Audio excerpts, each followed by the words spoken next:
Before we get into the story, leave a comment and let us know what city you're watching from. And don't forget to rate the story from 0 to 10 at the end. Enjoy the story.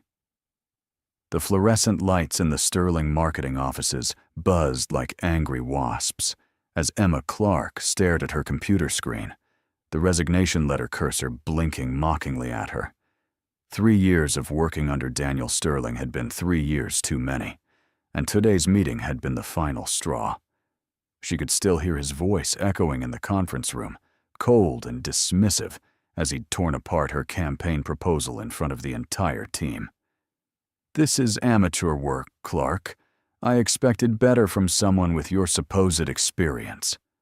The way he'd said her name like it left a bitter taste in his mouth, the way he'd barely glanced at the presentation she'd spent weeks perfecting, the way he'd made her feel 2 inches tall in front of colleagues who'd become friends. Emma's fingers hovered over the keyboard, then began typing with fierce determination.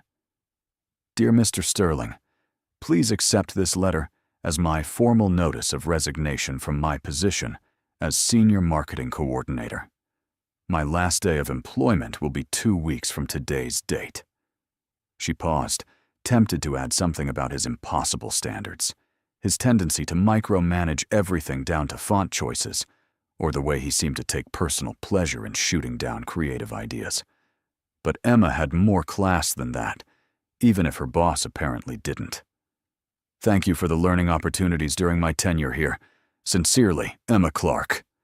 Short, professional, and completely lacking the satisfaction she'd hoped for.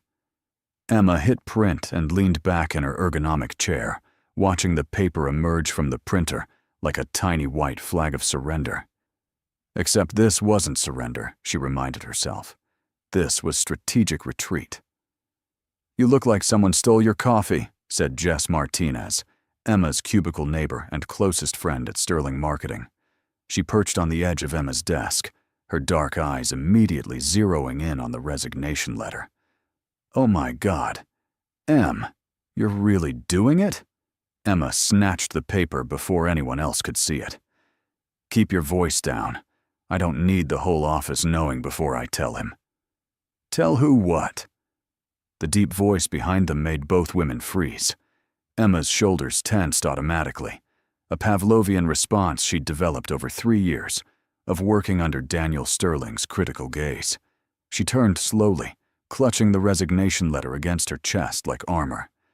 Daniel stood there in his perfectly tailored charcoal suit, his dark hair styled with the kind of precision that probably required a personal stylist, and those sharp, green eyes that seemed to catalog every flaw in a room within seconds. At 32, he was younger than most company executives, which somehow made his arrogance even more insufferable. "Mr. Sterling," Emma said, proud that her voice came out steady. "I was just about to request a meeting with you." His eyebrows rose slightly, the only indication of surprise on his otherwise composed features. "How convenient. I was coming to discuss the Morrison account with you. My office, 5 minutes."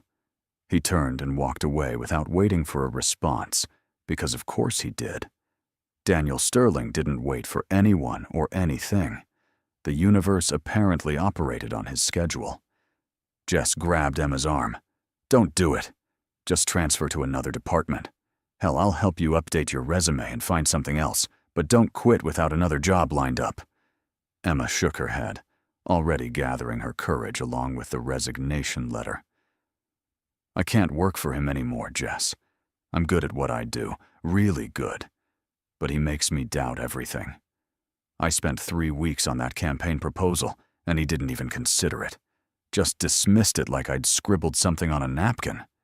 But Emma, no buts. I've got enough savings to last a few months, and my portfolio speaks for itself. Someone will hire me, someone who actually values creative input instead of treating their employees like obstacles to overcome." Emma straightened her blazer, tucked the resignation letter into a folder, and walked toward Daniel's corner office. The glass walls gave the illusion of transparency while maintaining complete executive isolation. She knocked on the doorframe, even though the door was open. "Come in and close the door," Daniel said without looking up from his computer. Emma stepped inside, immediately feeling trapped by the mahogany furniture and floor-to-ceiling windows that showcased his success while making everyone else feel small. "Sit," he commanded, still typing. Emma remained standing, partly out of defiance, and partly because sitting would mean looking up at him from an even more disadvantageous angle. Finally, he stopped typing and fixed those unsettling green eyes on her. "The Morrison account needs a complete overhaul. Their current strategy isn't working, and they're threatening to find new representation. I'm putting you in charge of developing a new approach. I want preliminary concepts by Friday." Emma blinked. After destroying her morning's work, he was assigning her the company's most challenging account. "Sir, about that, I actually need to. This is a significant opportunity, Clark. Morrison Industries is worth millions to this company. Don't disappoint me." The dismissive tone, the assumption that she'd jump at his command, the complete disregard for her feelings about this morning's humiliation, it all crystallized into perfect clarity. Emma pulled out the resignation letter and placed it on his pristine desk. "I won't be working on the Morrison account or any other account, Mr. Sterling. This is my 2 weeks' notice." For the first time in 3 years, Emma saw Daniel Sterling genuinely surprised. His eyes widened slightly before his expression hardened into something approaching fury. "You're quitting?" "That's generally what resignation letters indicate, yes." Daniel picked up the paper, read it quickly, then looked back at her with an expression she couldn't quite read. "This is about this morning's meeting." "This is about 3 years of morning meetings just like that one. I provide feedback to help you improve. That's what good managers do." Emma laughed, a sound sharp enough to cut glass. Feedback involves suggestions for improvement. What you do is demolish people's work without offering alternatives. There's a difference. Daniel stood up, his height advantage now pronounced as he towered over her. "I have high standards, Clark. If you can't meet them, your standards aren't high, they're impossible. And they change depending on your mood. I've seen you approve campaigns that were objectively worse than things you've rejected from me. It is true, and we both know it." Emma felt 3 years of frustration boiling over. "I'm a good marketer, Mr. Sterling.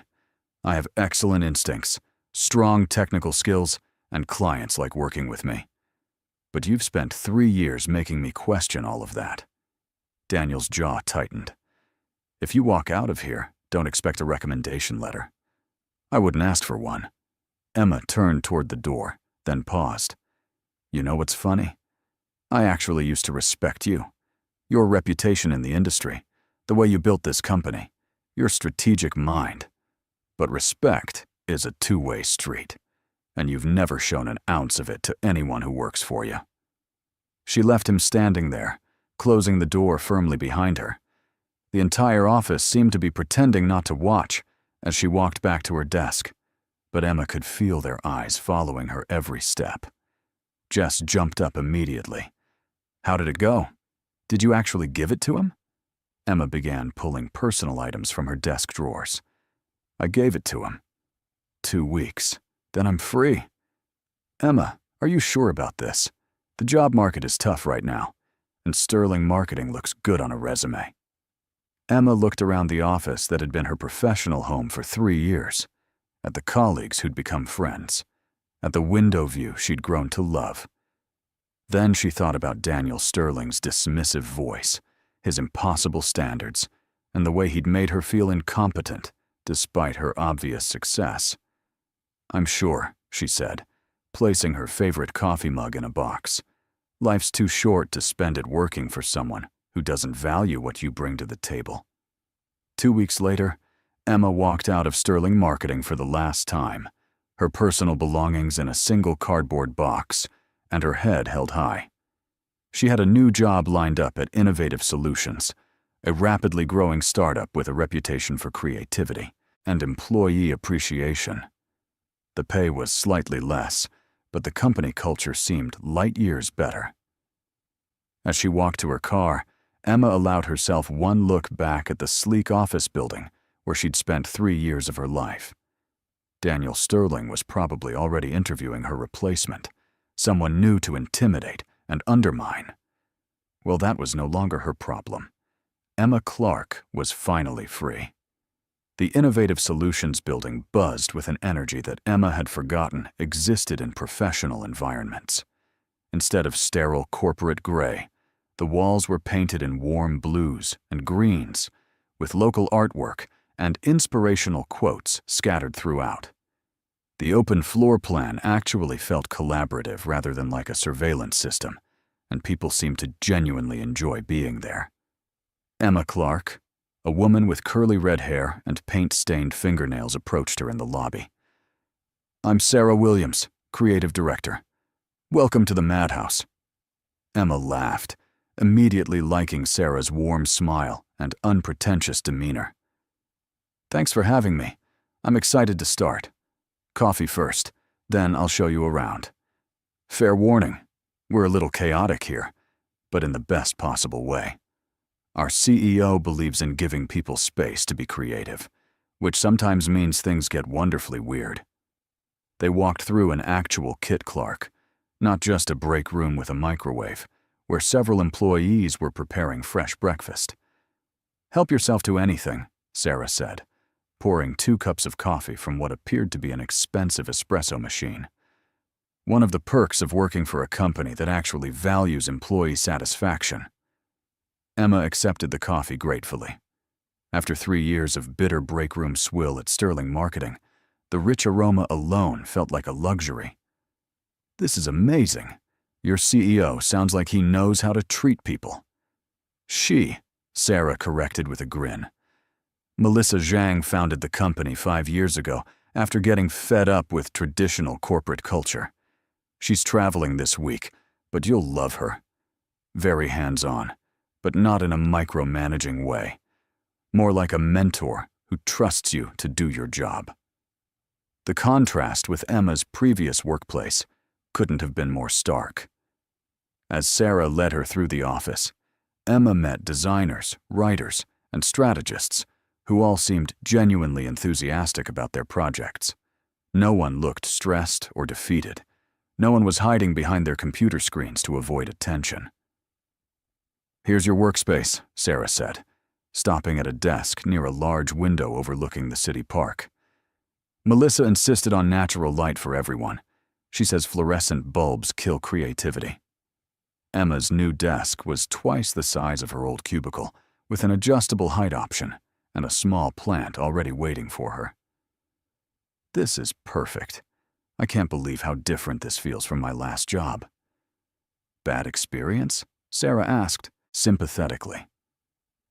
3 years under a boss who seemed to think crushing people's spirits was effective management. Emma began unpacking her few belongings, including the coffee mug she'd refused to leave behind. "Let's just say I'm looking forward to working somewhere that encourages ideas instead of destroying them." Sarah's expression darkened slightly. "Sounds like you worked for one of those old-school corporate tyrants.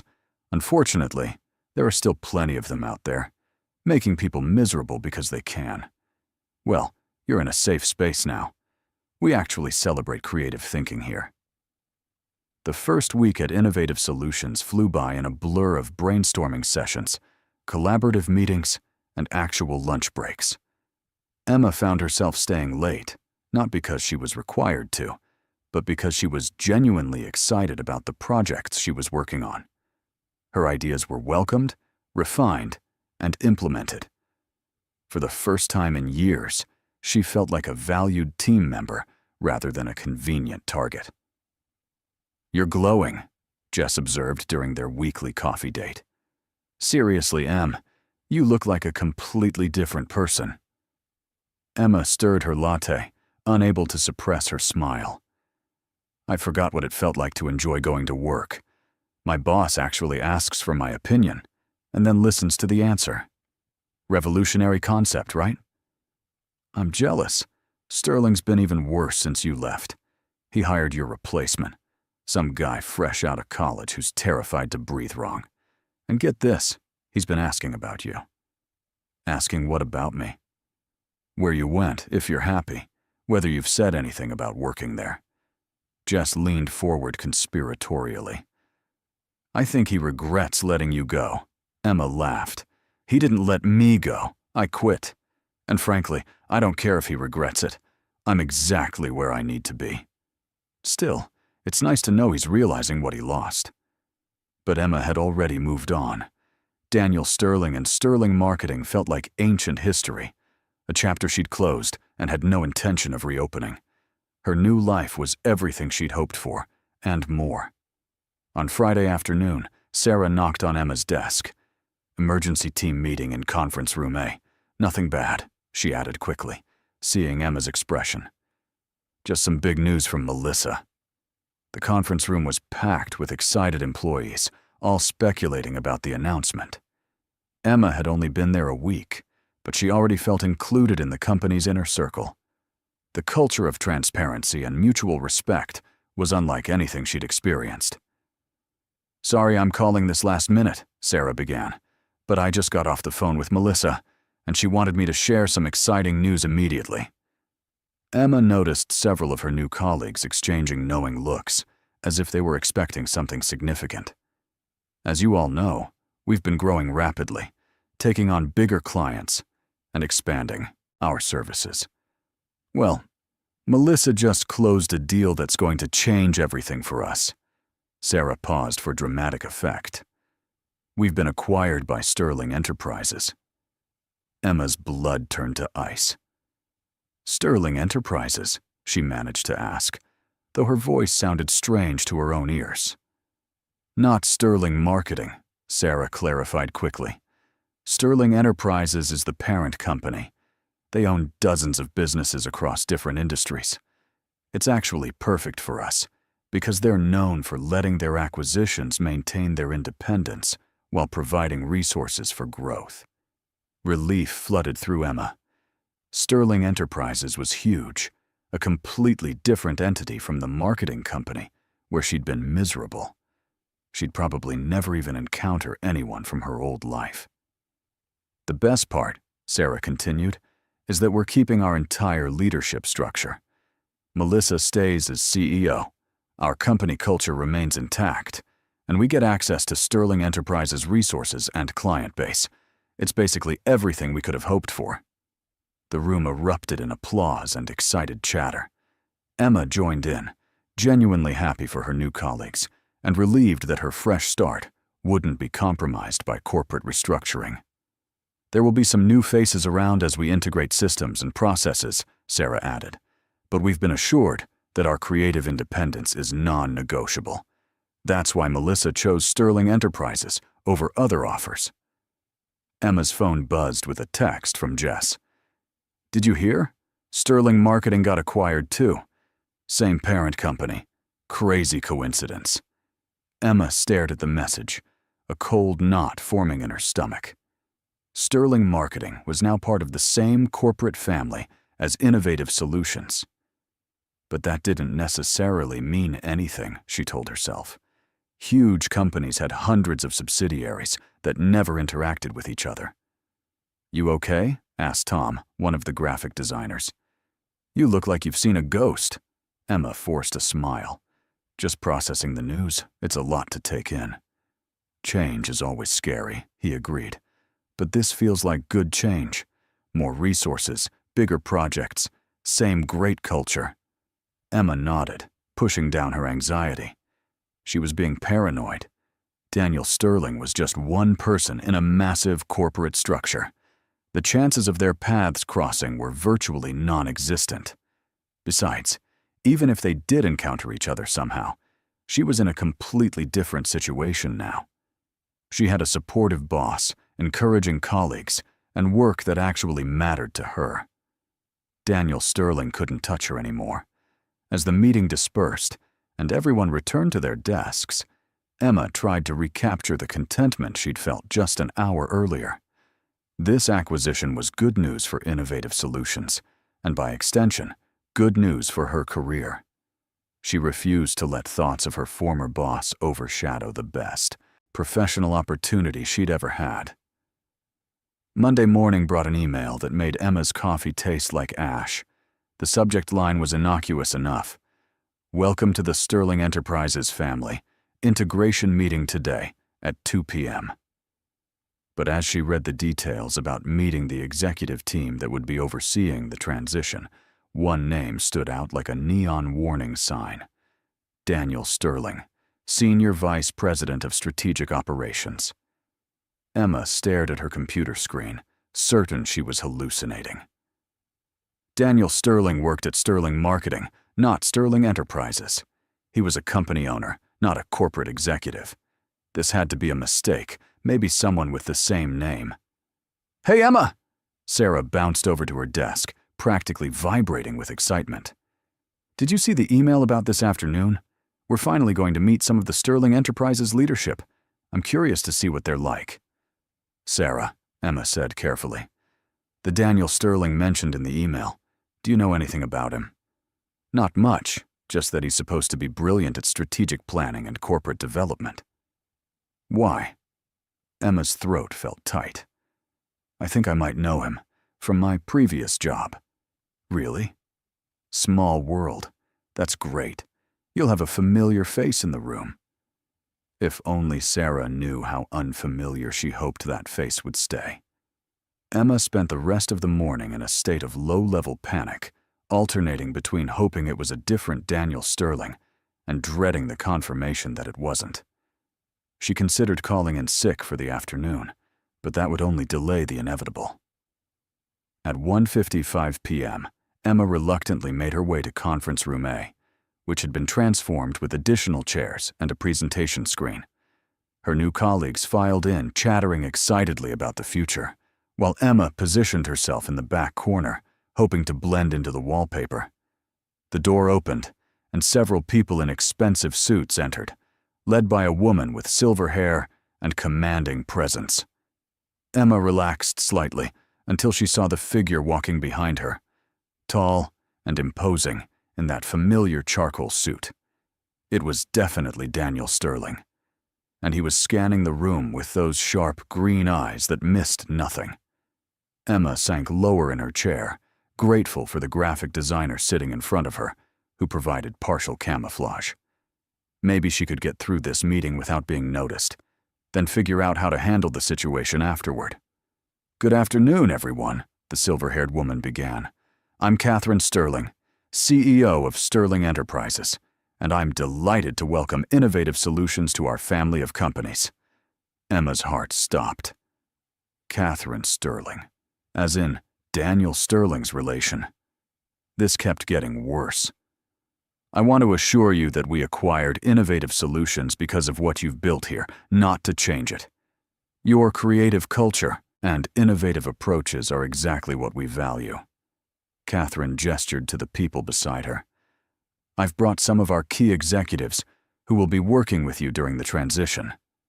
She introduced several people whose names Emma barely registered, focused as she was on trying to become invisible. But invisibility, she was learning, was not one of her strengths. "And this is my son, Daniel Sterling, our Senior Vice President of Strategic Operations. Daniel will be working closely with your team to identify synergies and growth opportunities." Daniel stepped forward, and Emma watched with horrible fascination as his professional smile faltered slightly when his gaze swept the room. Those green eyes found hers with laser precision, and she saw his jaw tighten almost imperceptibly. "Thank you, Mother," Daniel said, his voice perfectly controlled. "I'm looking forward to getting to know the Innovative Solutions team and learning about your unique approaches to client engagement." His eyes stayed on Emma for just a moment longer than appropriate, and she felt heat rise in her cheeks.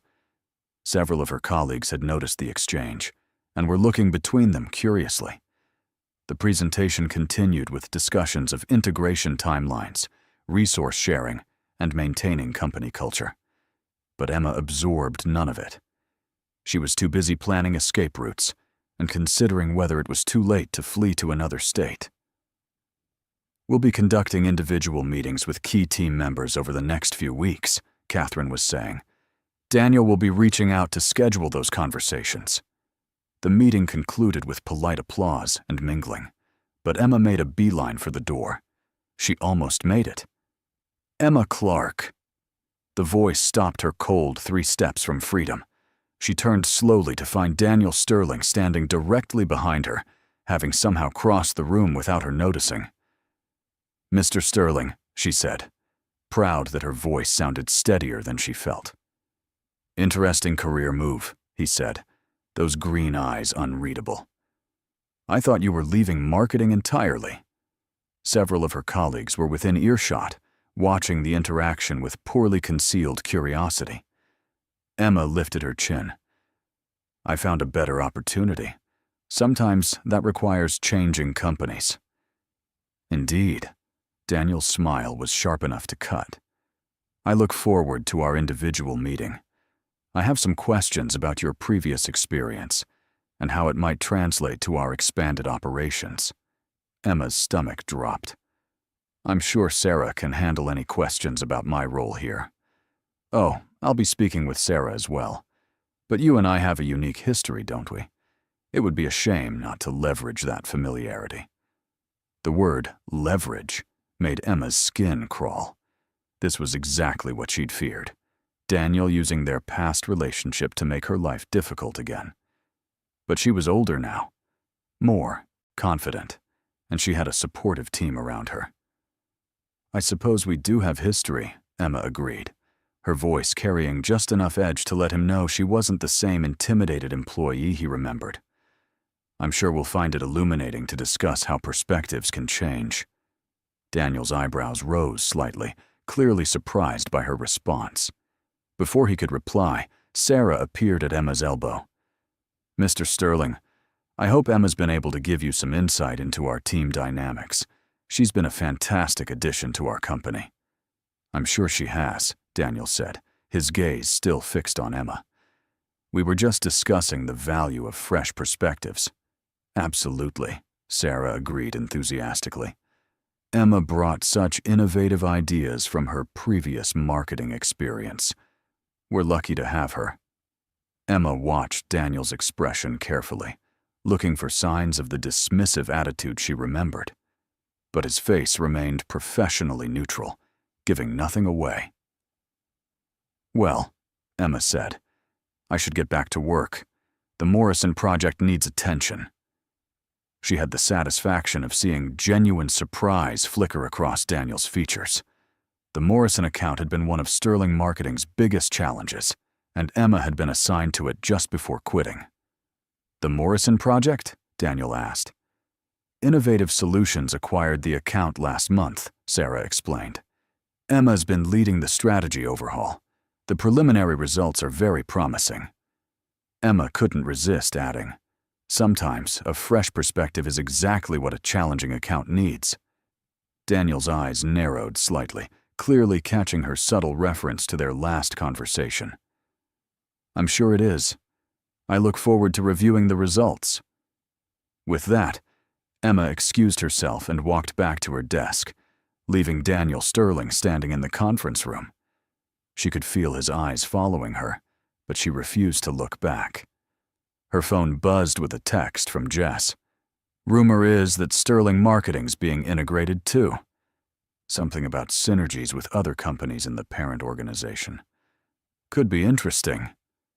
Emma stared at the message, a terrible suspicion forming. If Sterling Marketing was being integrated with other Sterling Enterprises subsidiaries, and Daniel was overseeing strategic operations, then he might have significant influence over Innovative Solutions' future. She looked across the office at her colleagues, all excited about new opportunities and resources. They had no idea that their creative freedom might be at the mercy of a man who valued control over collaboration. Emma opened her laptop and began working on the Morrison presentation with renewed focus. If Daniel Sterling wanted to review her work, she'd make sure it was absolutely flawless. She'd proven once that she could succeed despite his negativity.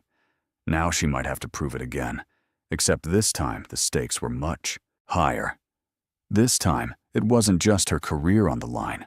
It was the future of a company culture she'd grown to love, and colleagues who'd become friends. Daniel Sterling might have more power now, but Emma Clark was no longer the insecure employee who'd fled his criticism. She was ready for whatever game he wanted to play. The individual meeting request arrived the next morning, scheduled for Thursday at 2 p.m. in Conference Room B. Emma stared at the calendar invitation, noting that Daniel had given her exactly 48 hours to stress about it. Classic power move, though whether intentional or coincidental remained to be seen. "You've been staring at that email for 5 minutes, Tom observed, wheeling his chair over to her desk. "Either it's very good news or very bad news." "Jury's still out," Emma muttered, closing her laptop. "Want to grab lunch? I need to get out of here for a bit."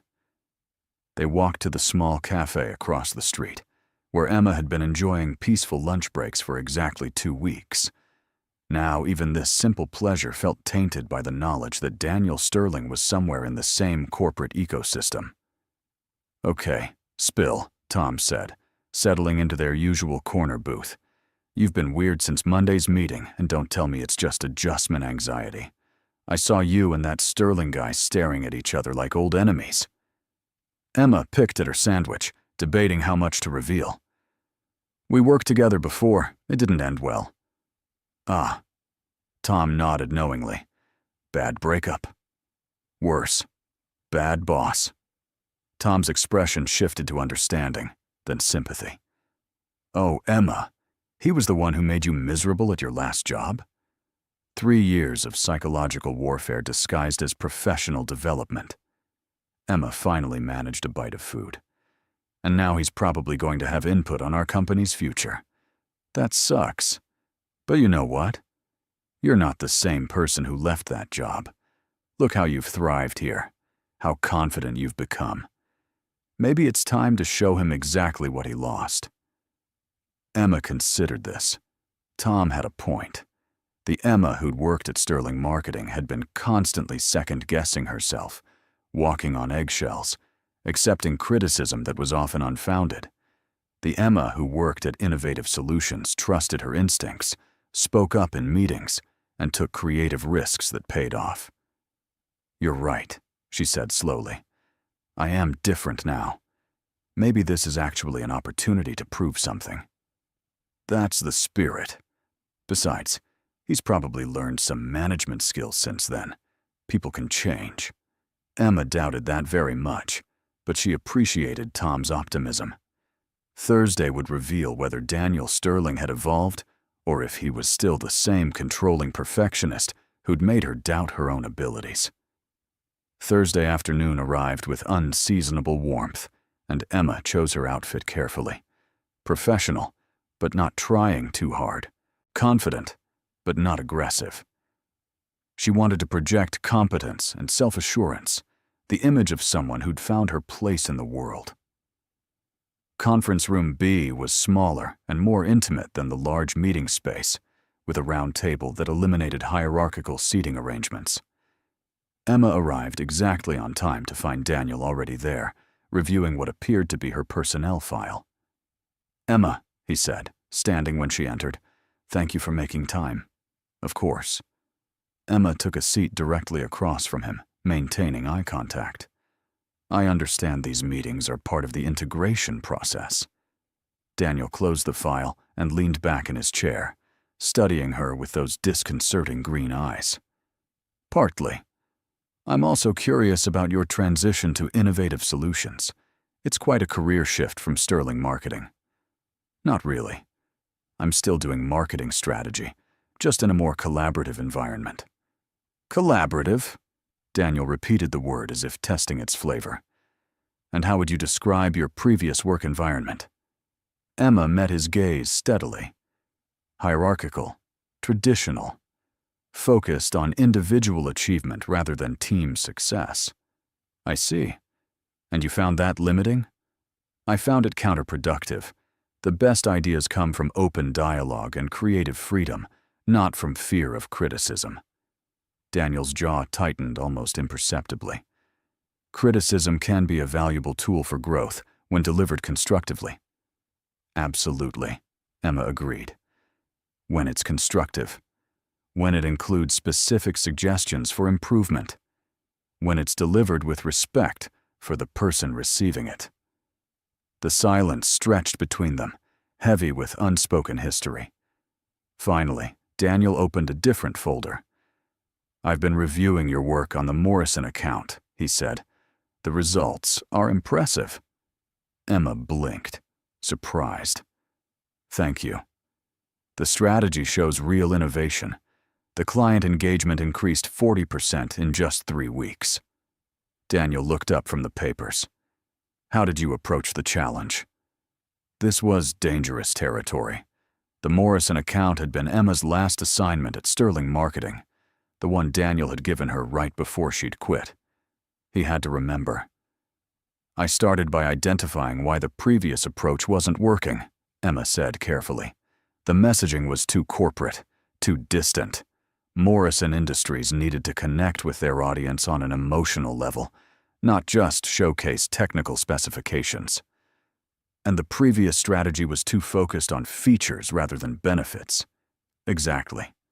"We shifted to storytelling, highlighting how their products improve people's lives rather than just listing capabilities." Daniel nodded slowly. The previous strategy at Sterling Marketing took a different approach. There it was, the elephant in the room. Emma straightened her shoulders. The previous strategy wasn't working. Morrison was considering ending their contract. Were they? Daniel's tone was neutral, but Emma caught the hint of challenge.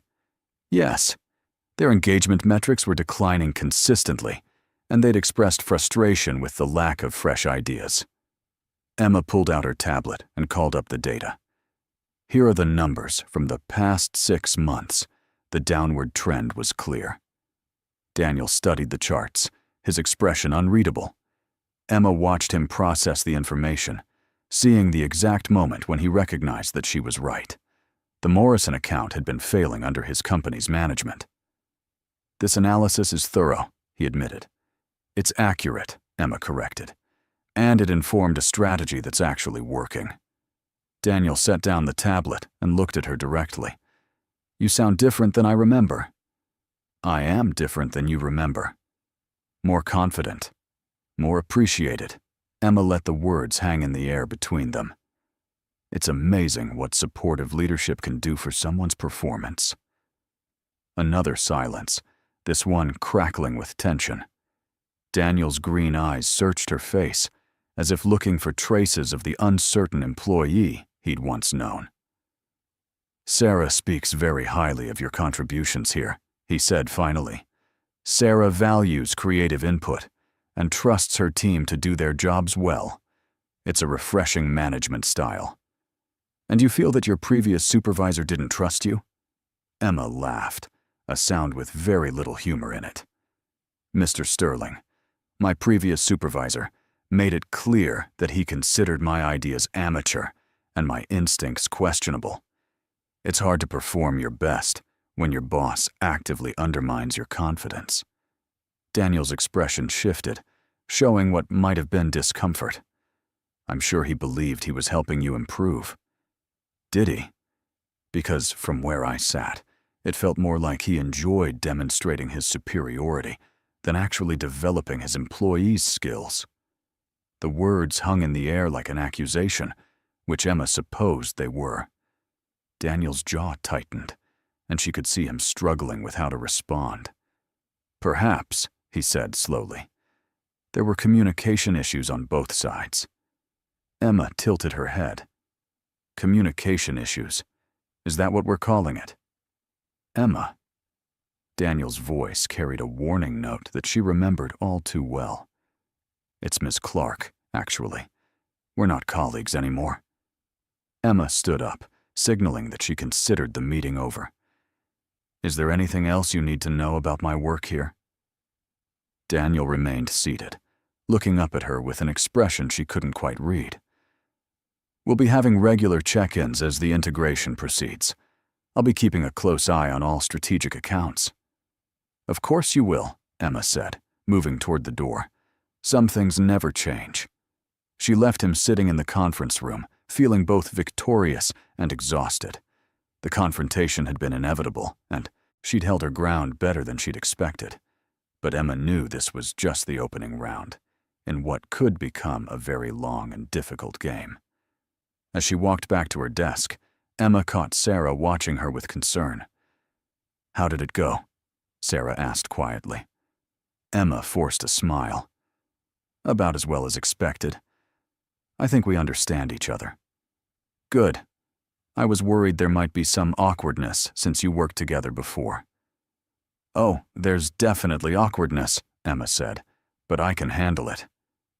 She hoped she was right. The awkwardness Emma had mentioned to Sarah became a daily reality over the following weeks. Daniel Sterling seemed to materialize everywhere, reviewing projects, sitting in on meetings, and generally making his presence felt throughout innovative solutions. Emma found herself constantly aware of where he was and what he was doing, like tracking a dangerous weather system. "He's actually not that bad," whispered Kelly from accounting during their morning coffee run. "I mean, he's intense, but he really knows his stuff. Did you see how he restructured the Peterson account? Brilliant." Emma stirred her latte with more force than necessary. Brilliant wasn't the word she'd used to describe Daniel's management style, but she had to admit that his strategic insights were usually sound. The problem wasn't his competence, it was his delivery. He asked really thoughtful questions about our client retention strategies, added Marcus from business development. Made me think about things from angles I hadn't considered. Emma bit her tongue. Of course, Daniel was being thoughtful and considerate with everyone else. She was probably the only one experiencing his particular brand of professional hostility. "Emma?" Sarah appeared at her elbow. "Daniel wants to see you in his office. Something about the Morrison progress report." Emma's stomach dropped. Daniel had been assigned a temporary office on the executive floor, a space that felt foreign and intimidating compared to the open, collaborative atmosphere of the main workspace. "His office?" Emma asked. "We don't usually hold meetings up there." Sarah shrugged. "I think he wanted privacy to discuss some specific details. You know how executives are about confidential strategy stuff." Emma knew exactly how this particular executive was about control and power dynamics. Meeting in his office was a deliberate choice, designed to put her at a disadvantage. But she was no longer the easily intimidated employee he'd once known. The executive floor was decorated in the same warm, creative style as the rest of the building, but the offices were larger and more private. Emma found Daniel's temporary space at the end of the hall, door open, but clearly separated from the collaborative energy below. "You wanted to see me?" Emma asked from the doorway. Daniel looked up from his computer, gesturing to the chair across from his desk. "Come in, close the door. We need to discuss the Morrison timeline." Emma reluctantly closed the door, but remained standing. "What about the timeline?" "Sit down, Emma." "I'm fine standing, thanks. What's the issue?" Daniel's eyes narrowed slightly at her refusal to follow his instruction, but he didn't push it. "The Morrison Industries CEO wants to accelerate the campaign launch. They're moving their product release up by 6 weeks. Emma's mind immediately started calculating the implications. 6 weeks? That's going to require significant resource reallocation and overtime for the creative team. Agreed. That's why I wanted to discuss this privately before involving the rest of the team. Daniel leaned back in his chair. What's your honest assessment of feasibility? Emma studied his expression, looking for signs of the trap she was certain existed. Honestly, it's doable, but not ideal. The creative team will need to compress their development timeline, which could impact quality. We'd also need to pull people from other projects. Which projects would you prioritize? This felt like a test, though Emma couldn't figure out what the right answer was supposed to be. The Henderson account is still in early stages, so we could delay their timeline by a few weeks without major impact. The Coastal Properties project is more advanced, but their deadline isn't until next quarter. Daniel nodded, making notes. What about staffing? We'd need all hands on Morrison for the next month. I'd recommend bringing in freelancers for overflow work on other accounts, rather than compromising the Morrison quality. That increases costs. It maintains client satisfaction and team morale. The cost of rushing internal staff and producing subpar work is higher than the freelancer fees.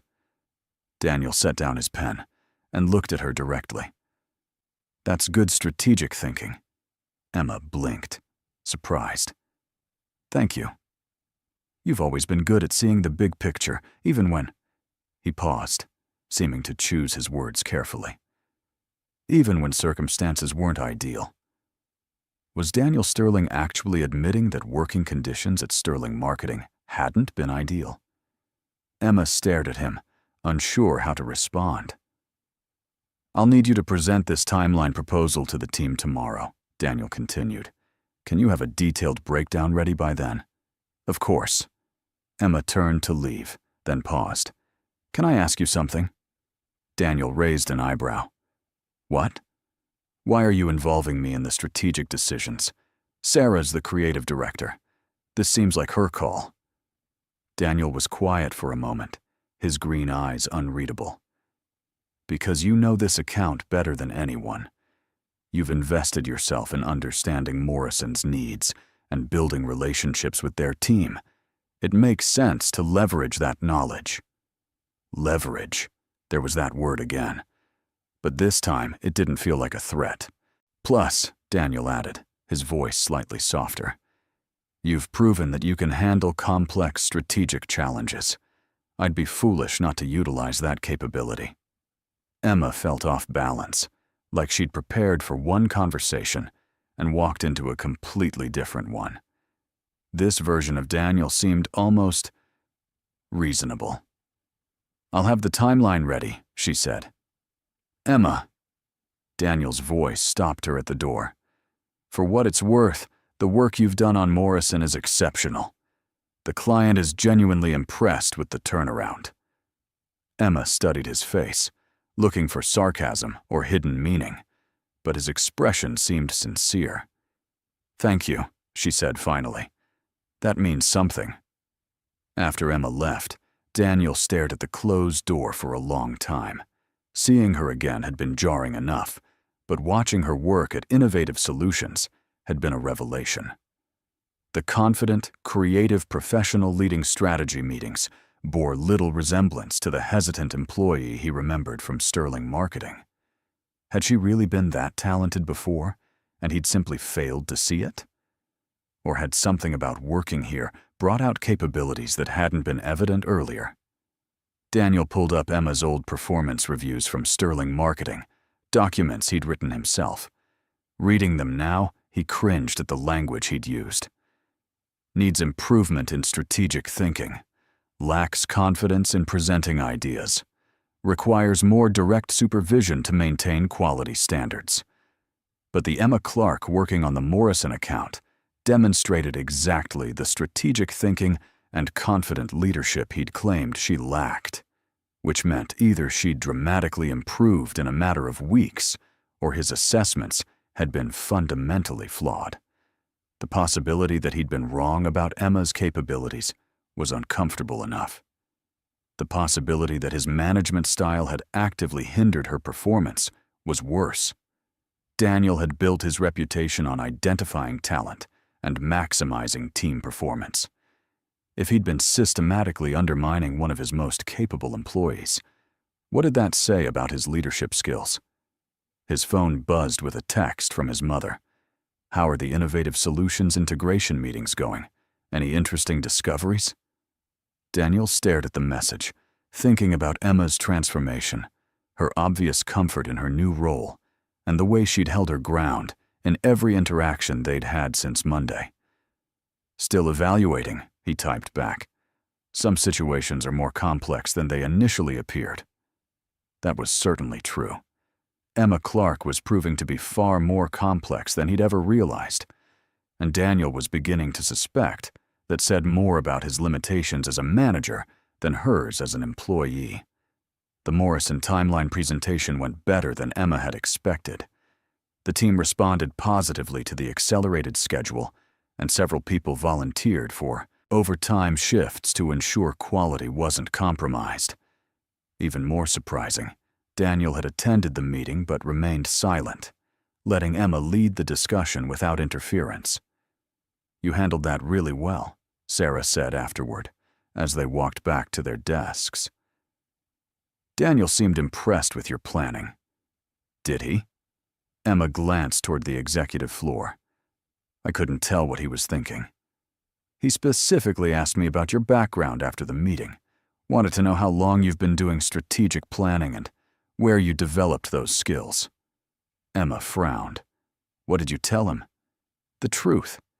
That you're naturally gifted at seeing patterns and finding solutions, and that you flourished here because we give you room to use those talents."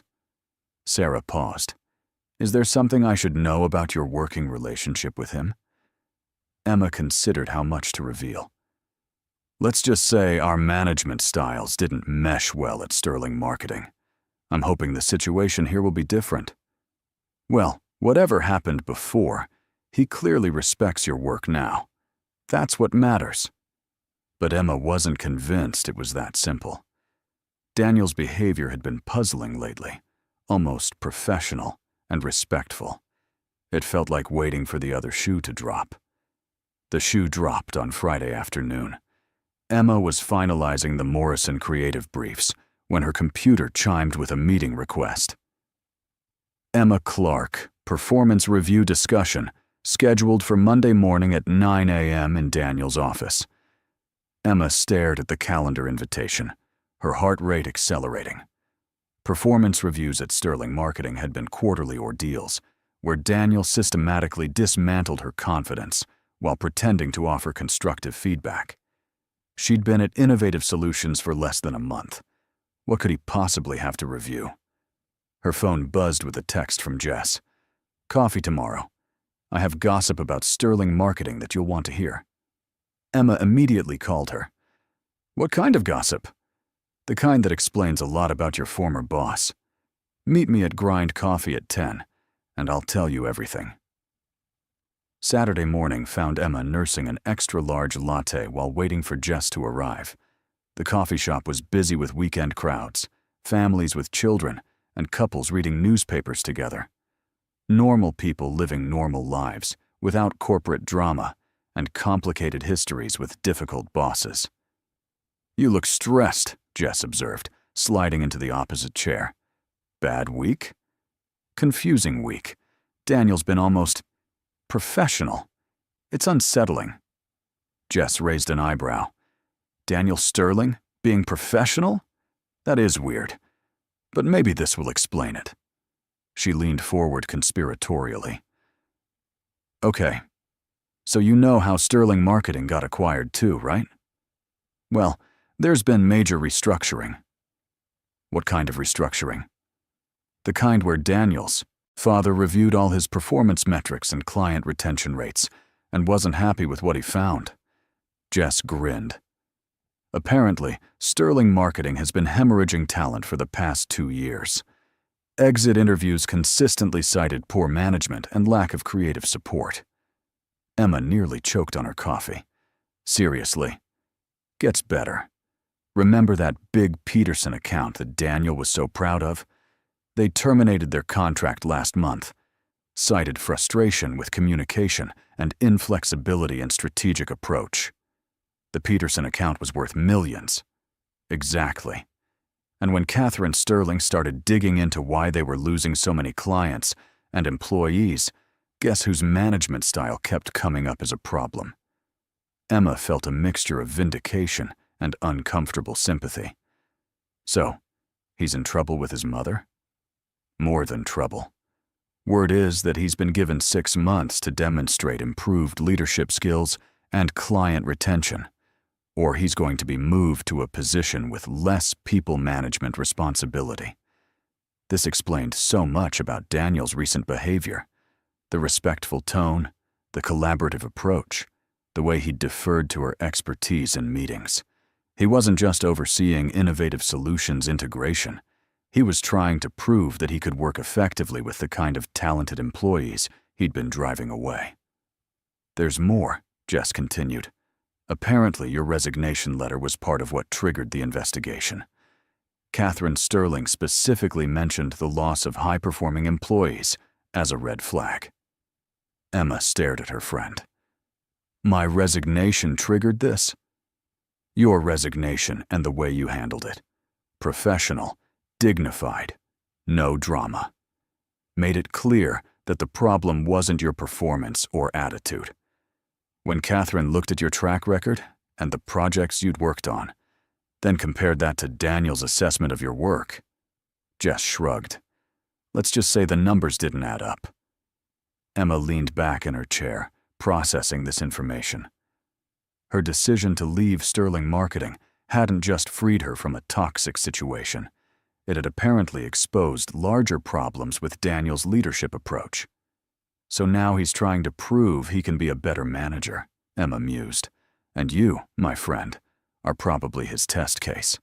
If he can work successfully with someone he previously had conflicts with, it demonstrates growth and adaptability." Emma laughed, though there wasn't much humor in it. "So, I'm his redemption project." "Maybe. But here's the thing, Em. You don't owe him that redemption. You already proved you could succeed despite his poor management. You don't have to help him learn how to be a better boss." Jess was right, of course. Emma had no obligation to make Daniel's performance improvement easier. But as she walked home from the coffee shop, she found herself thinking about the changes she'd observed in his behavior. The respectful tone in meetings, the way he'd acknowledged her expertise on the Morrison account, the absence of the dismissive attitude that had characterized their previous working relationship. People could change, though it usually required significant motivation. And apparently, Daniel had plenty of motivation in the form of career consequences and parental disappointment. The question was whether Emma wanted to be part of that change process or simply protect herself from any potential backsliding into old patterns. Monday morning arrived gray and drizzly, matching Emma's mood as she made her way to Daniel's office. She'd spent the weekend alternating between anger at being used as his test case and curiosity about whether his apparent growth was genuine. "Good morning," Daniel said when she knocked on his open door. "Please, sit down." Emma noticed he'd said please, another small change from his previous dictatorial style. She sat across from his desk, maintaining eye contact and trying to project confidence. "I wanted to discuss your integration into the Sterling Enterprises structure," Daniel began. "How are you finding the transition?" "Smooth so far. The resource sharing and expanded client base have been beneficial." Daniel nodded, making notes. "And your working relationships with the expanded team?" "Positive. Everyone's been welcoming and collaborative." "Including with me?" The direct question caught Emma off guard. She studied Daniel's expression, looking for signs of a trap, but saw only genuine curiosity. "Our working relationship has been professional," she said carefully. "That's diplomatic." Daniel set down his pen. "Emma, I know our previous working relationship was difficult. I'd like to understand what I can do differently to ensure our current collaboration is more productive." Emma blinked. Was Daniel Sterling actually asking for feedback on his management style? "You want my honest opinion?" "I do."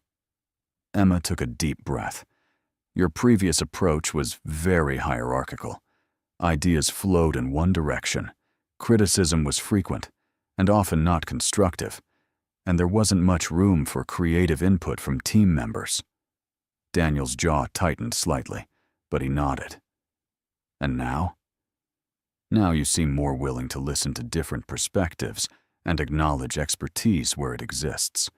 The collaborative approach is much more effective." "I see." Daniel was quiet for a moment. "Is there anything specific I should continue doing or avoid doing as we move forward?" This was surreal. Emma had never imagined having this conversation with Daniel Sterling, and she wasn't sure how to navigate it. "Trust your team's judgment," she said finally. "Provide guidance when needed, but don't micromanage. And remember that criticism is most effective when it includes specific suggestions for improvement." Daniel nodded, continuing to take notes. "Anything else?"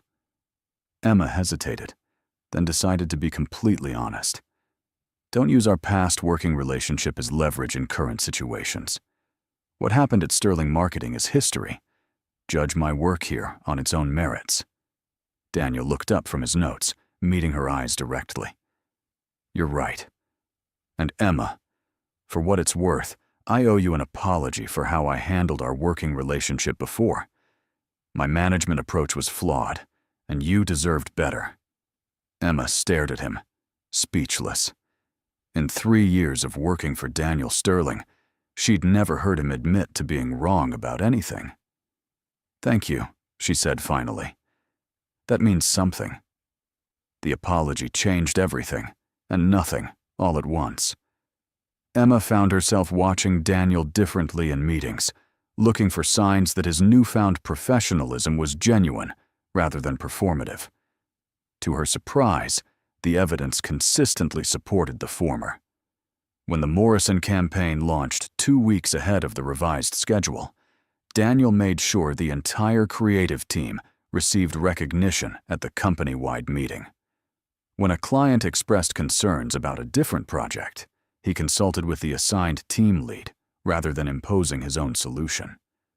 When deadline pressures mounted on the Henderson account, he approved bringing in additional freelance support without questioning the budget implications. "He's like a completely different person," Tom observed over lunch. "Remember how everyone used to dread presenting to executives? Now people actually volunteer to update him on their projects."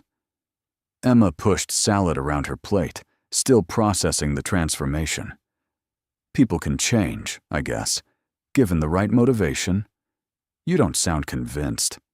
"I'm cautiously optimistic. But 3 years of one kind of behavior doesn't disappear overnight. I'm waiting to see how he handles real pressure or conflict."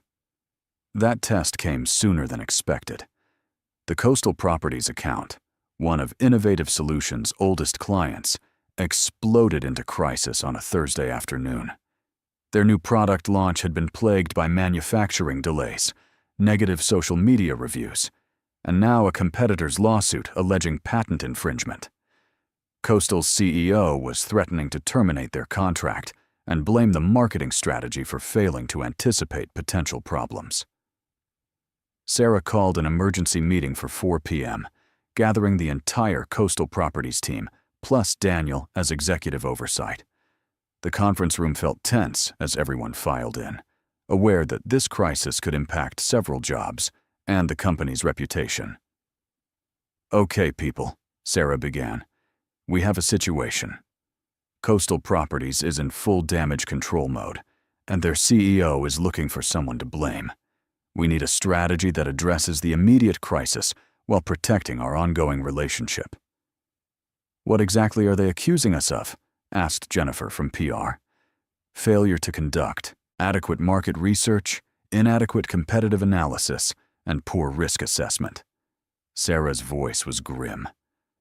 "Basically, they're saying we should have foreseen and prevented all of these problems." Emma felt her stomach clench. She'd been the lead strategist on the Coastal Properties market research, and while she was confident in her work, client panic could make even solid analysis look inadequate in retrospect. "That's unreasonable," said Marcus. "We can't predict manufacturing delays or anticipate lawsuits that may or may not have merit." "Unreasonable, yes. But they're scared and looking for someone to blame," Sarah replied. "Daniel, what's your take on this?" All eyes turned to Daniel, who had been quietly reviewing the project files during the discussion. Emma held her breath, waiting to see if pressure would revert him to his old pattern of finding fault and assigning blame. "First," Daniel said calmly, "let's separate the legitimate concerns from the panic-driven accusations. Manufacturing delays and patent disputes are operational issues, not marketing strategy problems. However, we should review our competitive analysis to see if there were warning signs we missed. Emma relaxed slightly. He was being analytical rather than reactive. Second, Daniel continued, we need to focus on solutions rather than defensiveness. What can we do right now to help Coastal Properties navigate this crisis? Crisis communication strategy, Emma found herself saying. Get ahead of the narrative instead of just responding to problems. Show leadership and transparency rather than deflection and excuses. Daniel nodded. Exactly. Emma, can you draft a preliminary crisis communication plan? Something that acknowledges the challenges without accepting blame for operational issues beyond our control. I can have something ready by tomorrow morning. Good. Jennifer, I need you to analyze the social media situation and recommend specific response strategies. Marcus, review our competitive analysis and identify any gaps that we should address. Daniel was in full problem-solving mode, delegating effectively and focusing on actionable solutions. Emma found herself impressed despite her lingering skepticism. What about the CEO's accusations? Sarah asked. We can't just ignore the fact that they're threatening to terminate our contract. Daniel's expression grew more serious. I'll handle that conversation directly. Catherine Sterling and I will meet with their executive team tomorrow afternoon. We need to address their concerns while standing behind our team's work. Emma felt a flicker of gratitude. Daniel was positioning himself as the buffer between an angry client and the creative team, taking responsibility for managing the fallout. The meeting dispersed with everyone focused on their assigned tasks. Emma was gathering her notes when Daniel approached her. Emma, can I speak with you privately? She followed him to his office, wondering if he was going to reveal concerns about her work that he hadn't wanted to voice in front of the team. I reviewed the Coastal Properties market research you conducted, Daniel began, closing the door behind them. It's thorough and well documented. Their current crisis doesn't reflect any failure in your analysis. Emma blinked. Thank you. I was worried you might think, I think you did exactly what you were hired to do and did it well. The client is understandably upset, but they're directing their frustration at the wrong target. Daniel's expression was serious but supportive. I want you to know that I'll be making that clear in tomorrow's meeting. You don't have to defend my work. It should speak for itself. It does speak for itself, to anyone who reviews it objectively.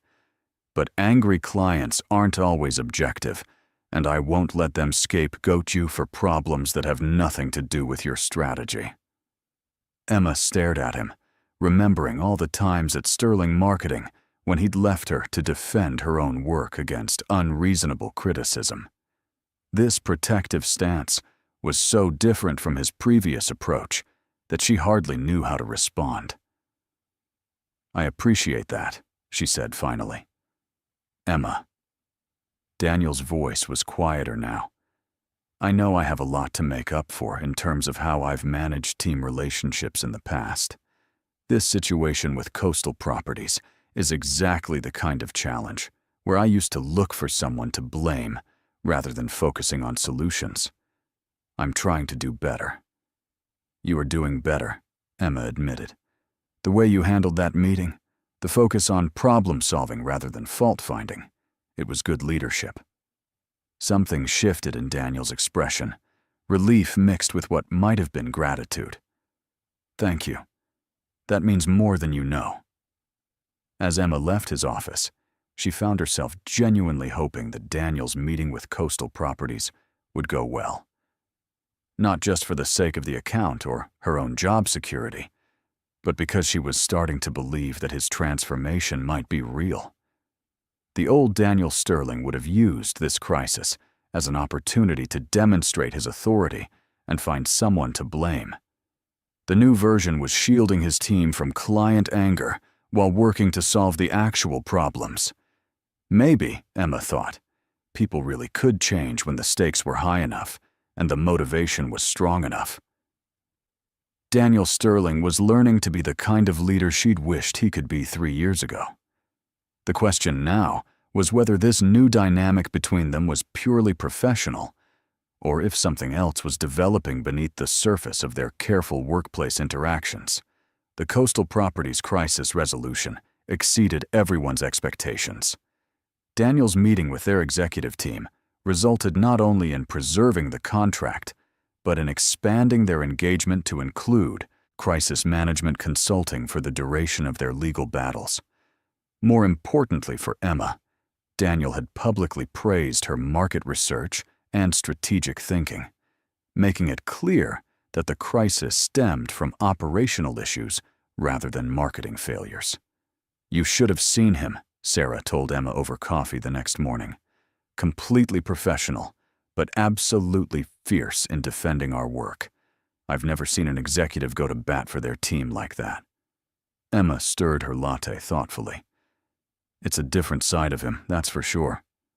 "Different how? I thought you said you worked well together before." Emma realized she'd never told Sarah the full truth about her previous working relationship with Daniel. "It's complicated. Let's just say he's grown a lot as a leader." The success of the Coastal Properties situation seemed to energize the entire office. Daniel's collaborative approach and team protective stance had earned him genuine respect from employees who'd initially been wary of corporate oversight. Emma found herself relaxing around him, their interactions becoming more natural and less fraught with historical tension, which made it particularly jarring when everything changed again on a rainy Tuesday afternoon. Emma was finishing up the quarterly strategy report when her computer chimed with an urgent meeting request. "All hands meeting. Immediate. Conference room A." No explanation, no agenda, just the kind of summons that made everyone's stomach drop. The entire Innovative Solutions team filed into the conference room, murmuring nervously among themselves. Daniel stood at the front of the room with an expression Emma couldn't read, holding a folder that looked ominously official. "Thank you all for gathering on short notice," Daniel began. "I received some news this afternoon that affects everyone here, and I wanted to share it immediately rather than let rumors spread." Emma felt her chest tighten. This sounded like layoffs or restructuring, the kind of corporate announcement that destroyed the collaborative culture they'd all grown to love. "As you know, Sterling Enterprises has been evaluating our operations as part of the integration process. Based on performance metrics, client satisfaction scores, and growth projections, they've made a decision about Innovative Solutions' future." The room was so quiet Emma could hear her own heartbeat. "Effective immediately, Innovative Solutions will be designated as Sterling Enterprises' flagship creative agency. You'll be receiving increased funding, expanded office space, and first priority on high-value client assignments." The silence stretched for another moment before the implications sank in. Then the room erupted in cheers and applause. Emma found herself grinning as Tom high-fived her, and Sarah started happy crying. "There's more," Daniel continued, raising his voice over the celebration. "Because of your exceptional performance and innovative approaches, Sterling Enterprises wants to replicate this model across their other creative subsidiaries. Sarah will be promoted to Regional Creative Director, overseeing similar teams in 3 other cities." More cheers, more applause. Emma felt genuinely happy for Sarah, who deserved the recognition and opportunity. "Which brings me to the final announcement," Daniel said, his eyes finding Emma's across the room. "Emma Clark will be taking over as Creative Director for Innovative Solutions, effective next month." Emma's world tilted sideways. Creative Director? She'd been there less than 2 months, and Daniel was recommending her for Sarah's position. "I didn't apply for that job," she said, her voice carrying over the congratulations from her colleagues. "I know," Daniel replied. "I recommended you based on your strategic thinking, leadership capabilities, and the results you've achieved since joining our team. The promotion comes with a significant salary increase and equity options." Emma stared at him, trying to process what was happening. This was the kind of career opportunity she'd dreamed about. but it felt surreal to have it offered by the same man who'd once convinced her she wasn't management material. After the meeting dispersed, Emma found herself alone with Daniel in the conference room, her colleagues having departed to celebrate at the bar down the street. "You recommended me for promotion," she said, still trying to wrap her mind around it. "I recommended the best person for the job," Daniel corrected.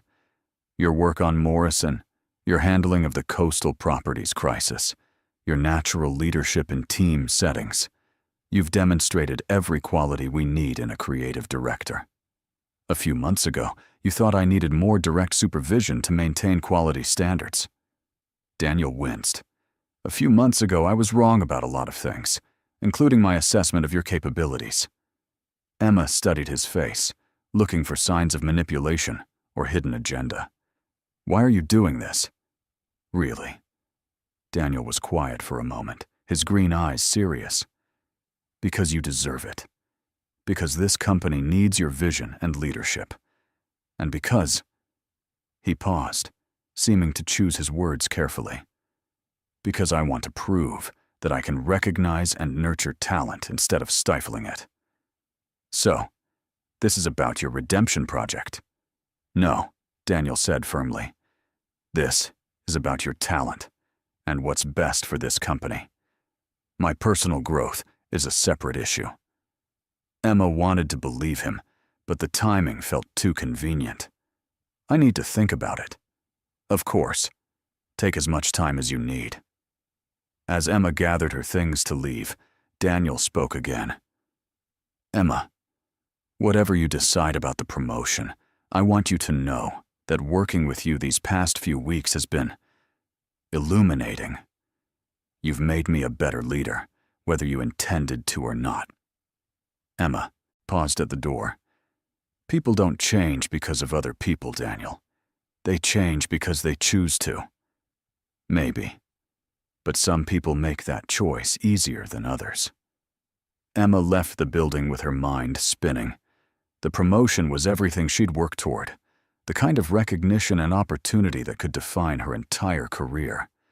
But it was being offered by a man whose professional judgment she'd learned not to trust, under circumstances that felt politically motivated. Her phone buzzed with a text from Jess. "Heard through the grapevine that you got a major promotion. Drinks to celebrate?" Emma stared at the message, realizing she didn't know whether celebration was appropriate. She'd gotten everything she thought she wanted, but it came wrapped in complications she hadn't anticipated. The biggest complication being that somewhere in the process of watching Daniel Sterling learn to be a better leader, she'd started to see him as more than just her former terrible boss. The protective way he'd handled the coastal properties crisis, his genuine efforts to collaborate rather than control, the vulnerability he'd shown in admitting his past mistakes. It was drawing her in despite every rational instinct telling her to keep her distance. Emma Clark had built her new life on independence and professional confidence. The last thing she needed was to develop feelings for the man who'd once made her question her own abilities, even if he seemed to be becoming someone worthy of those feelings.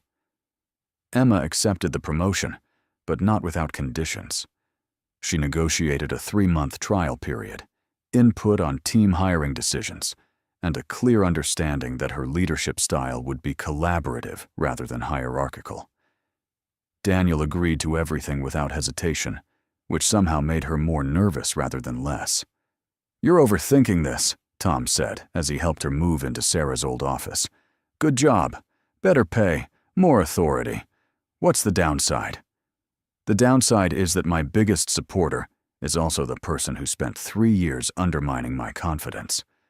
What if this is all some elaborate mind game?" Tom set down a box of her belongings and gave her a serious look. "Em, I've watched that guy interact with you for weeks now. Whatever happened between you before, he genuinely respects your work. The mind game theory doesn't hold up." Emma wanted to believe that, but trust was harder to rebuild than professional relationships. She'd spent so many years assuming the worst of Daniel's motivations, that recognizing genuine change felt dangerous. Her first week as creative director went smoothly, helped by the fact that most of her colleagues had already been coming to her for strategic input. The transition felt natural, and Emma discovered she enjoyed the leadership responsibilities more than she'd expected. The complication came Friday afternoon when Daniel knocked on her office door. "Do you have a minute? I wanted to discuss the Philips Industries proposal." Emma gestured to the chair across from her desk, noting how strange it felt to have Daniel seeking permission to enter her space rather than commanding her presence in his. "I've been reviewing the preliminary strategy," Daniel continued, settling into the chair.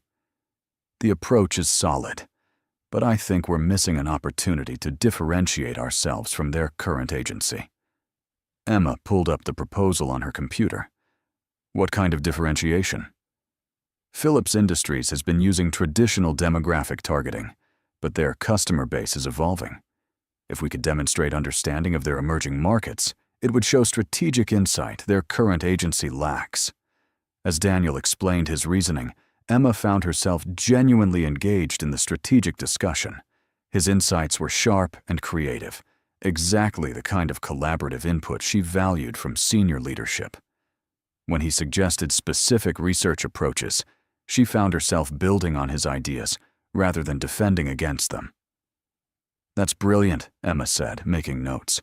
"If we can show them market opportunities their current agency hasn't identified, it completely changes our value proposition."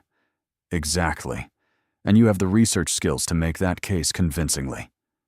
Emma looked up from her computer to find Daniel watching her with an expression that was definitely not purely professional. There was warmth in his green eyes, appreciation that went beyond strategic alignment. "What?" she asked, suddenly self-conscious. "Nothing. Just, this is how collaboration should work, building on each other's ideas, finding solutions neither of us would have reached alone." "Is that your way of saying I should have been promoted to creative director 3 years ago?" Daniel's expression grew more serious. "My way of saying I was too focused on control to recognize the talent right in front of me. Yes, you should have been in leadership then. I should have been developing your skills instead of criticizing them." The admission hung between them, heavy with implications. Emma felt something shift in the air, a recognition that they were no longer just former colleagues working through professional differences. "Daniel," she began, then stopped, unsure what she wanted to say. "I know this is complicated," Daniel said quietly. "Our history makes everything more difficult. But Emma, I need you to know that my feelings about working with you have nothing to do with corporate politics or redemption projects." "What do they have to do with?" Daniel held her gaze steadily. "They have to do with the fact that you're brilliant, creative, and courageous enough to stand up for what you believe in. They have to do with watching you lead a team with grace and strength. They have to do with realizing that the person I thought I knew was actually someone I'd never bothered to see clearly." Emma's heart was beating too fast. "Daniel, we work together. I report to you in the corporate structure." "I know. And I would never do anything to jeopardize your position or make you uncomfortable. I'm not asking for anything, Emma. I just wanted you to know that my respect for you goes deeper than professional admiration." Before Emma could respond, her office phone rang. She answered automatically, grateful for the interruption and the excuse to break the intense eye contact. "Emma Clark." "Emma, it's Catherine Sterling. Do you have a moment to speak privately?" Emma's stomach dropped. Daniel's mother calling her directly couldn't be good news. "Of course, Mrs. Sterling." "Excellent. I'm in the building and would like to meet with you in the executive conference room. Is now convenient?" Emma glanced at Daniel, who looked equally puzzled. "I'll be right there." After hanging up, Emma turned to Daniel. "Your mother wants to see me. Any idea why?" "None. But she wouldn't call a meeting like this unless it was important." Daniel stood up. "Do you want me to come with you?" "No, I should handle this myself. If I'm going to be creative director, I need to be able to manage executive relationships independently." Daniel nodded, though he looked concerned. "If you need anything, call me immediately." Emma made her way to the executive conference room, her mind racing through possible reasons for Catherine Sterling's unexpected visit. The quarterly reviews weren't due for another month, and Emma's promotion had already been approved. This felt like something bigger. Catherine Sterling was exactly as intimidating as Emma remembered, silver hair perfectly styled, and sharp eyes that seemed to catalog every detail. She gestured for Emma to sit across from her at the polished conference table. "Thank you for meeting on short notice, Emma. I wanted to discuss your new role and some observations I've made about your working relationship with my son." Emma's heart sank. Someone had reported the conversation she'd just had with Daniel, or maybe their collaborative dynamic had been misinterpreted as something inappropriate. "Mrs. Sterling, I want to assure you that my relationship with Daniel is completely professional. If there's been any suggestion otherwise—" Catherine raised a hand, stopping Emma mid-sentence. "My dear, you've misunderstood why I'm here. I'm not concerned about impropriety. I'm interested in results." Emma blinked. "Results?" "Daniel's performance over the past 2 months has been the best of his career. His team leadership scores have improved dramatically. Client satisfaction is up 30%, and employee retention in his departments has stabilized after 2 years of decline." Emma wasn't sure where this was going. "That's wonderful news." "It is. And according to my analysis, these improvements correlate directly with his increased collaboration with you." Catherine leaned forward slightly. "Daniel has always been brilliant strategically, but he's struggled with people management. Something about working with you has changed that. I think he's just committed to improving his leadership style." "Perhaps. But commitment requires motivation, and motivation often requires inspiration." Catherine's smile was knowing. "I've seen the way he looks at you in meetings, Emma. And more importantly, I've seen the way you challenge him to be better than he was." Emma felt heat rise in her cheeks. "Mrs. Sterling, I'm not sure what you're suggesting." "I'm suggesting that Daniel has found something here worth protecting and improving for. Whether that's professional pride, personal growth, or something more intimate is none of my business. What matters to me is that he's finally becoming the leader I always knew he could be." Catherine stood up, signaling the end of the meeting. "Congratulations on your promotion, Emma. I expect great things from your leadership, and if my son is smart enough to appreciate what he has in you, well, that would be the best business decision he's ever made." As Catherine left the conference room, Emma sat alone, trying to process what had just happened. Daniel's mother had essentially given her blessing to whatever was developing between them, while simultaneously putting enormous pressure on Emma to continue inspiring Daniel's growth. Emma walked back to her office slowly, her mind spinning with implications. She'd built her new life on independence and professional achievement. Getting involved with Daniel Sterling, no matter how much he'd changed, felt like risking everything she'd worked to build. But as she passed his office and saw him concentrating on his computer, she couldn't deny the pull she felt toward him. The man she was getting to know bore little resemblance to the boss who'd once made her miserable. This Daniel was collaborative, supportive, and genuinely interested in her thoughts and feelings. The question was whether she was brave enough to find out where those feelings might lead. Emma avoided Daniel for the rest of the day, claiming urgent client calls and strategic planning deadlines. But Friday evening found her alone in her office, staring at budget projections, while her mind wandered to Catherine Sterling's words and the look in Daniel's eyes when he'd talked about his feelings going deeper than professional admiration. A soft knock on her door interrupted her brooding. "Come in," she called, expecting the cleaning crew. Instead, Daniel appeared in her doorway, holding 2 cups of coffee, and looking uncertain. I brought caffeine, peace offering for whatever I said earlier that made you disappear. Emma gestured to the chair across from her desk. You didn't say anything wrong. It's just complicated. Everything about this situation is complicated, Daniel agreed, settling into the chair and sliding one coffee cup toward her. But I think we've been handling complicated pretty well lately. Emma accepted the coffee gratefully, noting that he'd remembered exactly how she liked it. Your mother came to see me this afternoon. Daniel's expression shifted to concern. What did she want? To tell me that your improved performance correlates with working more closely with me. She seems to think I'm good for your leadership development. She's not wrong, Daniel said quietly. You have made me a better leader, a better person, actually. That's not my job, Daniel. I'm not responsible for your personal growth. No, you're not. But that doesn't change the fact that you've inspired it. Daniel leaned forward slightly. Emma, I know our history makes this weird.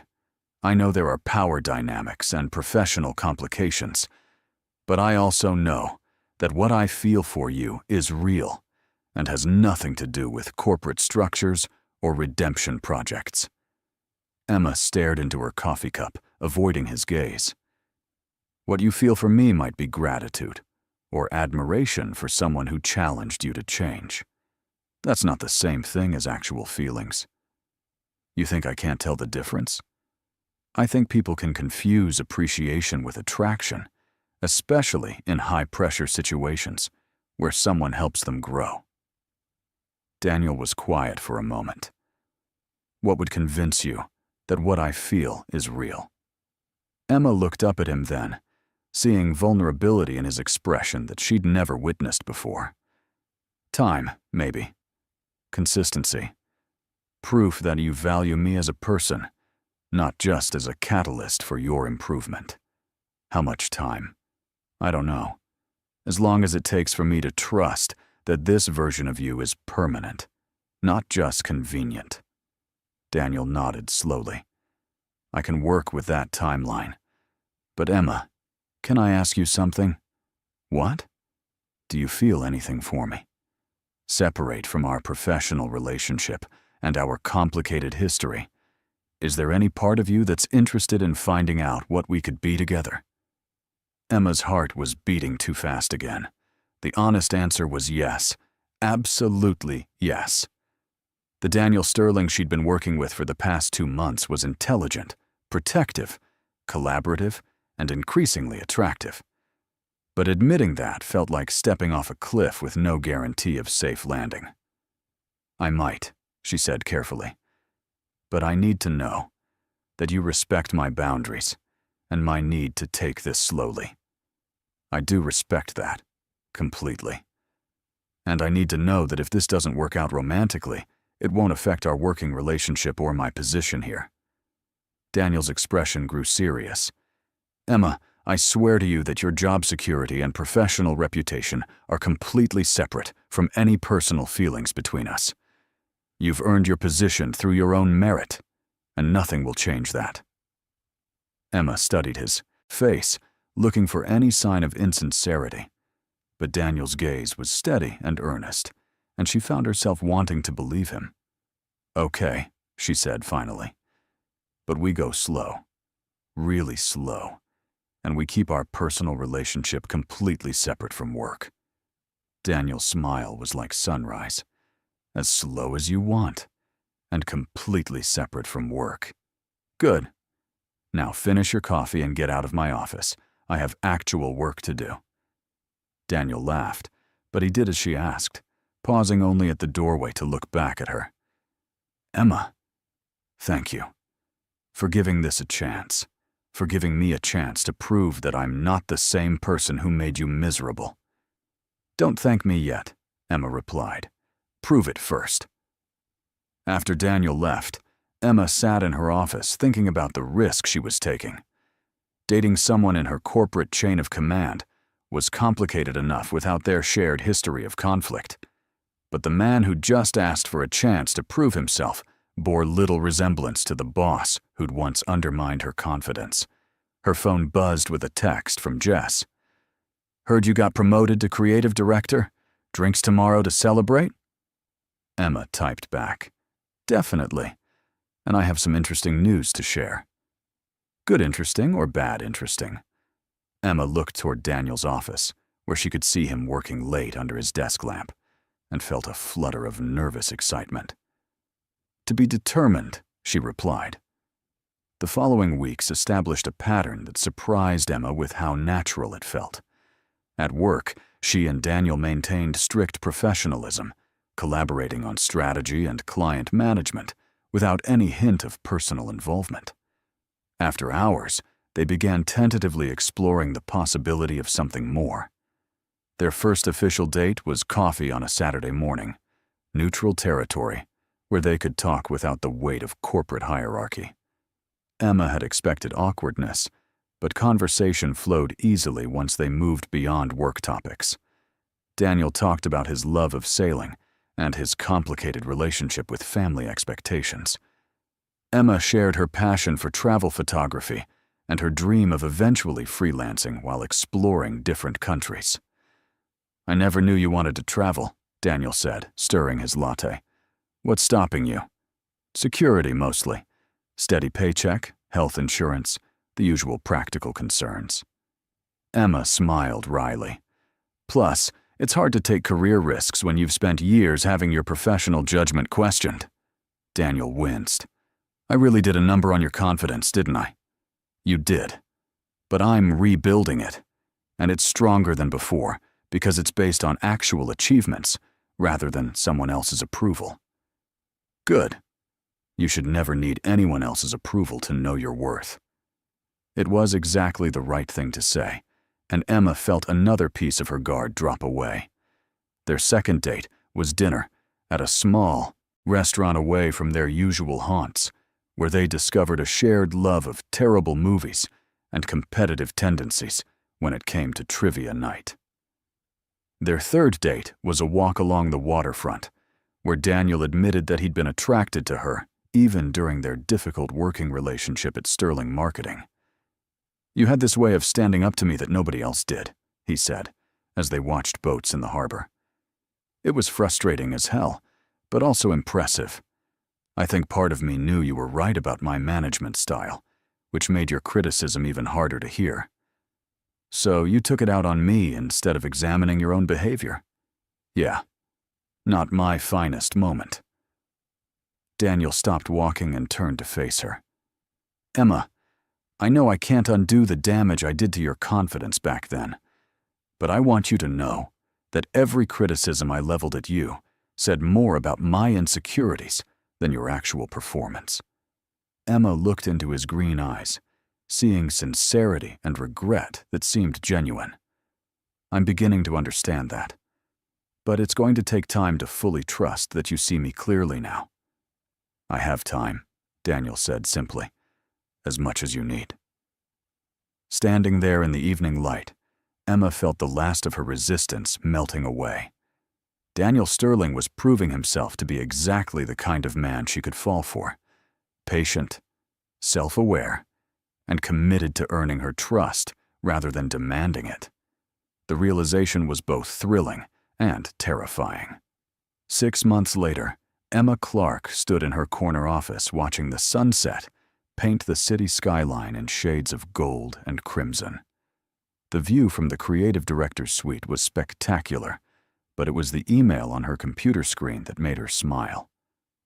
Morrison Industries had just signed a 3-year contract extension, citing innovative solutions, exceptional strategic insight, and creative execution. "Celebrating alone?" Daniel's voice from her doorway made her turn around. He was leaning against the frame, his tie loosened, and sleeves rolled up after a long day of client meetings. "Just enjoying the moment," Emma replied. "Morrison's contract extension came through. Sarah's going to be thrilled when she hears." Daniel stepped into her office, closing the door behind him. "Sarah's success in the regional position has been incredible. Promoting you to replace her was the best decision we've made." "We?" Emma raised an eyebrow teasingly. I thought my promotion was entirely merit-based. It was. But I'll take credit for recognizing the merit. Daniel moved to stand beside her at the window. How was your day? Besides the Morrison celebration. Good. The Phillips Industries campaign is exceeding projections. The Henderson account is finally running smoothly, and I only had to referee one creative dispute between Tom and Jennifer. Living the management dream, Daniel said with a grin. Emma laughed. Some days. What about you?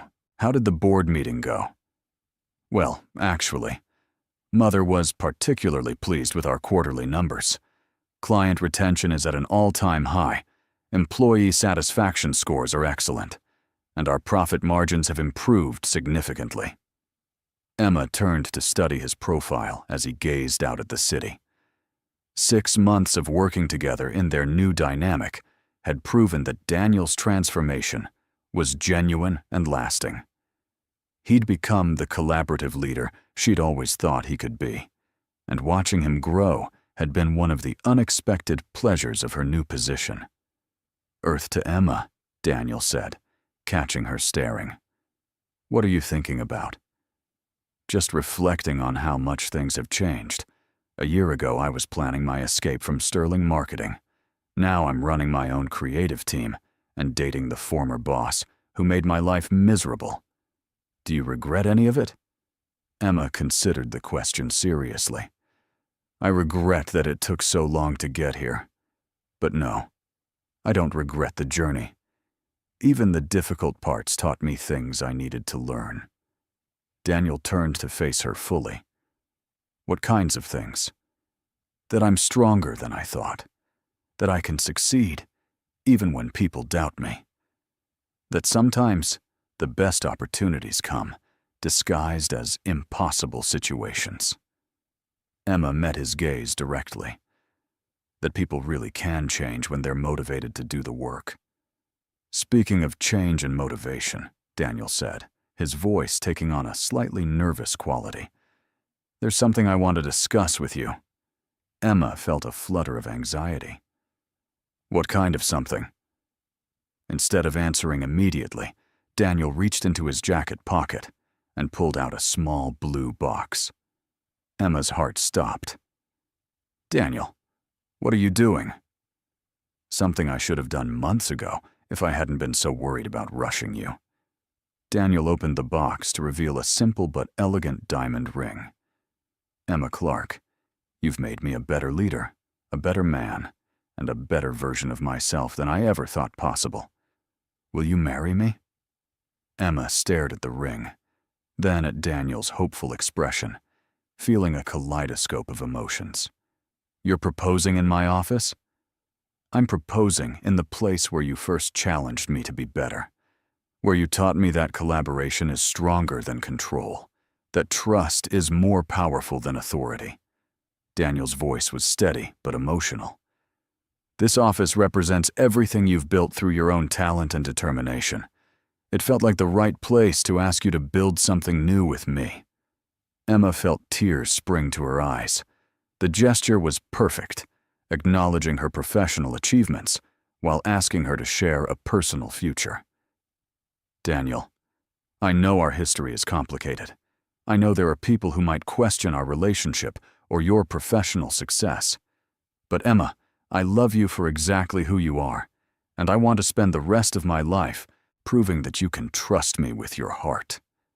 Emma looked at the ring again, then at the man offering it.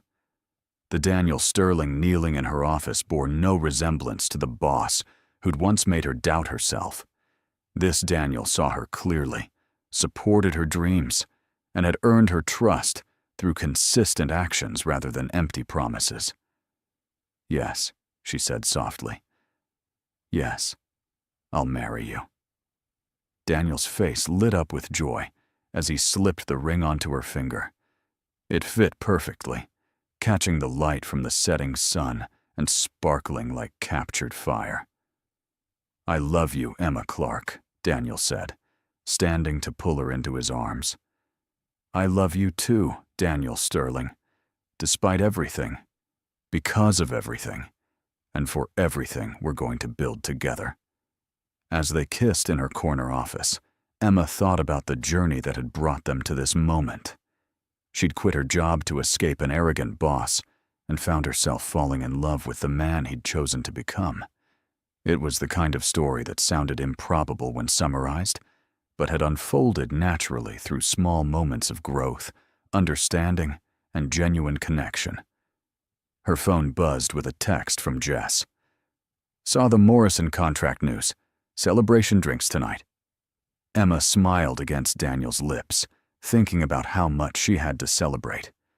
Professional success, personal happiness, and a future full of possibilities she was excited to explore. "Rain check on those celebration drinks," Emma typed back. "I have even bigger news to share tomorrow." Outside her window, the city sparkled with light as day faded into evening. Somewhere out there, another ambitious woman might be working late, dreaming of the career and recognition she deserved. Another demanding boss might be learning that leadership meant lifting people up rather than tearing them down. Emma Clark had found her happy ending, but more importantly, she'd found herself. The confidence, creativity, and courage that had always been part of her were now unshakable foundations for whatever adventures lay ahead. And the best part was, she'd be sharing those adventures with someone who saw her exactly as she was and loved her completely for it. Thanks for following this heartfelt story. Share your thoughts about this journey of professional growth and unexpected love in the comments below. If you believe that people can change and that true partnership means bringing out the best in each other, hit the like button and share this story with someone who needs inspiration. Subscribe now to never miss our uplifting tales of love, courage, and transformation. Let's continue celebrating the beautiful possibilities that life offers when we're brave enough to trust in growth and second chances.